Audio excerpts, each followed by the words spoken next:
This is a big house, 5 bedrooms, 12 people, even has a dinner table set for 12, so you can enjoy those wonderful meals and times with family right around the dinner table. Upstairs, one of the coolest rooms is the Harry Potter room. I'm not exactly sure why we call it the Harry Potter room. It's got all the little trinkets that make it really unique. And next to that is the master bedroom that has a standalone tub, so you can be sitting there reading the book, looking out across this incredible lake. The entertainment here is endless. We have a foosball table, we have a pool table, we have a jacuzzi, we have a shuffleboard table. And I know everyone's attention is on the lake, as it should be, but in case it's snowing out and you want to cuddle up to a nice movie, we got that too. Check this out.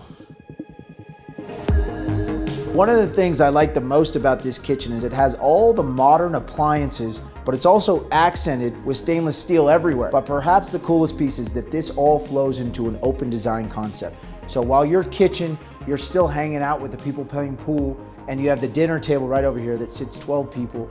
And of course, no matter where you are in this open setting, you're still looking out across the big blue. And once it gets dark, perhaps one of my favorite things about this property is the stargazing. You're perched on top of the hill, looking up at the stars, and it is truly one of the few places where you can see everything Lake Tahoe has to offer. And on the other side of that window is a glass railing, so it flows directly into the lake, really something special.